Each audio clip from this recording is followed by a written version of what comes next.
Hai, Assalamualaikum dan salam sejahtera. Selamat menonton video di channel YouTube Kepala Sepatu. Saya Falik, anda semua boleh ikut IG personal saya iaitu Falik Mustafa. Okey, dalam video ni saya nak review kasut Nocta Air Force One Low Certified Lover Boy colorway Palace Purple, ataupun dalam bahasa Melayunya ungu yang terpucat. Sebelum kita review lebih lanjut mengenai kasut ni, kita pergi dulu ke fakta-fakta menarik mengenai kasut Air Force One.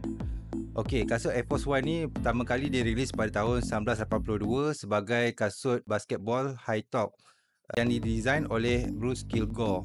Kasut ini juga adalah kasut basketball yang pertama menggunakan teknologi Nike Air. Kasut Air Force One ni juga boleh dikonsider sebagai salah satu kasut yang sangat-sangat famous dan juga evergreen.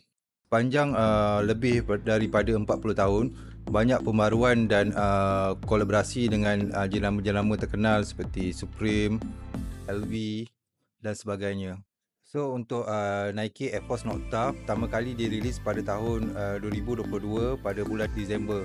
Kemudian dirilis semula pada Disember 2024 dengan 3 colorway.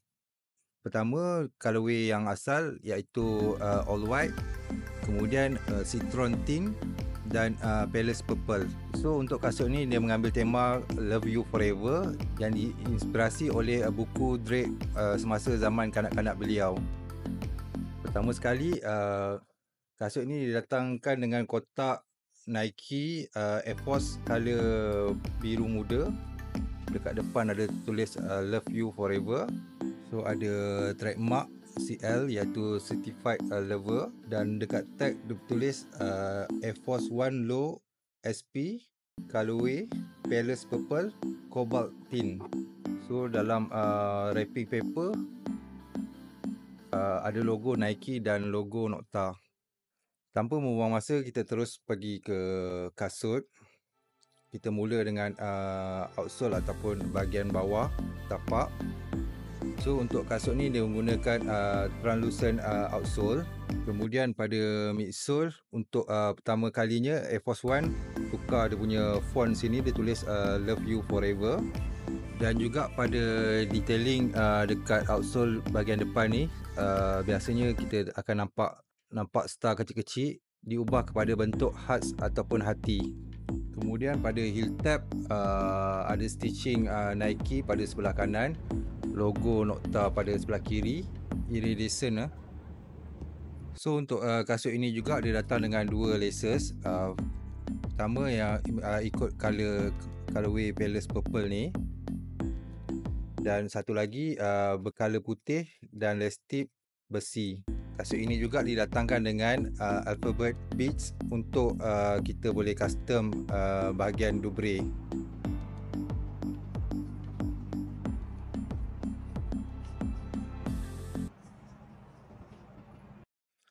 Bahagian upper menggunakan tumble leather. So kita boleh tengoklah dia punya kulit lebih premium lah berbanding dengan kasut Air Force One biasa.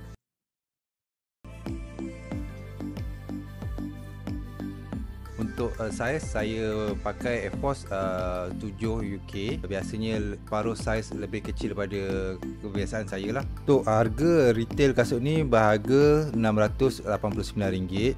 Tapi saya tak pernah nampak lagi kasut ni ada dijual di Nike Store ataupun mana-mana local shop.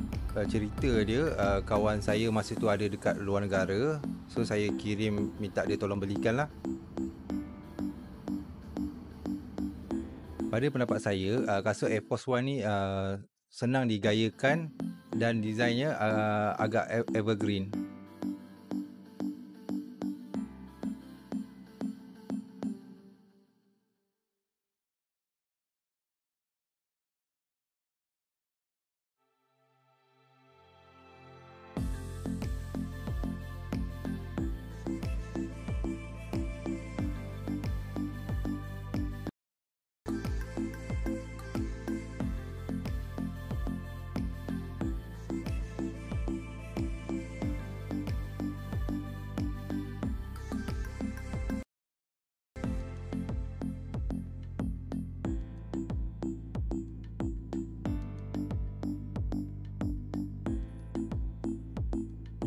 Okey, saya rasa video kali ni sampai dekat sini saja. Uh, so macam biasa, jangan lupa like, share, komen dan subscribe. Terima kasih.